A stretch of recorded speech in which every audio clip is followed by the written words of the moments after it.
ceritakan sedikit Bapak Ibu. Suara roh itu berkata kepada saya, jadilah manusia biasa yang normal. Jadi kita kembali ke kehidupan yang normal, yang biasa saja.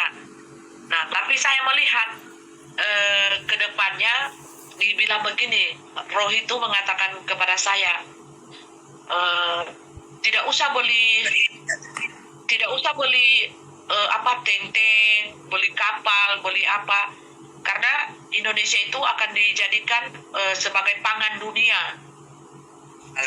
Jadi ya, Indonesia itu akan dijaga, akan dipelihara oleh dunia, karena di sini tambang emasnya dunia, tambang pangannya dunia, sehingga bangsa Indonesia ini yaitu menjadi penghasil pangan dunia nomor 1. Gitu. Itu yang saya terima, karena saya tidak bisa tidur habis live itu tadi malam. Susah sekali tidur Bapak Ibu. Nah, saya mendengar suara itu sangat jelas. Terus dibilang, kenapa menghambur-hamburkan uang untuk beli pesawat tempur, untuk beli tank, untuk beli apa, itu tidak ada bergunanya.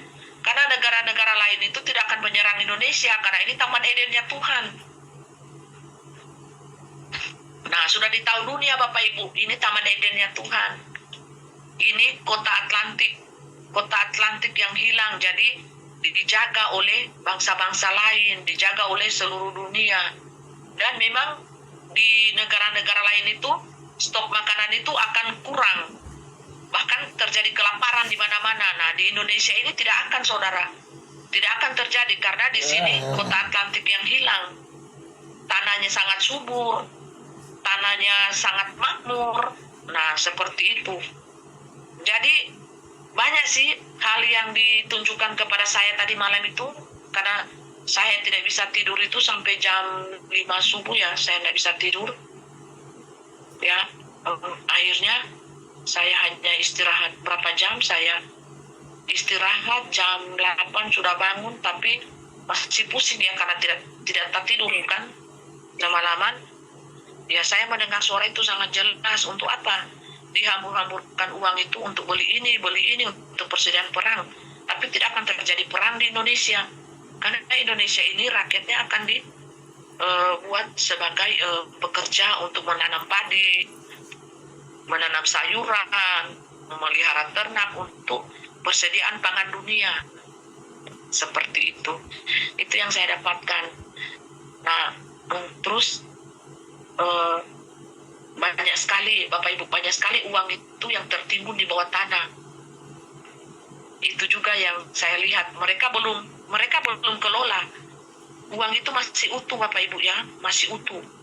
Uang rupiah, uang 100 ribu masih banyak tertimbun di dalam tanah Bapak Ibu, yang belum dikelola sama sekali, belum disentuh. Itu saja Bapak Ibu yang saya dapat ya, yang saya untuk ke depannya. Terus bagaimana mempelai yang itu yang pangeran itu seperti Pulau Sulawesi akan tenggelam itu menduduki, karena kan butuh ya. Jakarta, Sulawesi tenggelam semua ya. Jakarta, Sulawesi, Ambon, Papua itu akan disembunyikan, itu Freeport itu akan disembunyikan ya. Jadi bangsa-bangsa lain itu akan cari di mana ini Freeport, hilang Bapak Ibu. Nah, Bapak Ibu mulai lihat gejala-gejalanya. Banyak orang mulai tertimbun.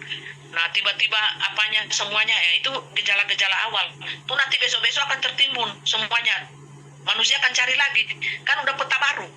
Nanti udah peta baru. Jadi peta lama ini sudah tidak dipakai. Peta lama ini hilang Papua Bapak Ibu. Nah, orang akan cari ya, tahu kemana itu Papua. Itu kuasa Tuhan ya Bapak Ibu, kuasa Tuhan. Dan saya lihat banyak pulau-pulau yang subur, penuh emas, intan berlian, itu akan muncul dari dalam laut, dari dalam sungai juga. Nah, itu betapa ajaibnya Tuhan, kuasa Tuhan itu, terus dengan kerajaan-kerajaan emasnya. Nah, makanya ya, orang kaya pada zaman ini Bapak Ibu akan stres kan, hilang. Peta bumi ini, kota-kotanya kan hilang, terus muncul kota-kota baru yang dari dalam laut, dalam sungai. itu emas. Saya lihat itu gedung-gedungnya itu emas. Tiba-tiba muncul pelan-pelan, pelan-pelan. Oh. Gitu. Iya. Jadi yang Aneh penglihatan saya.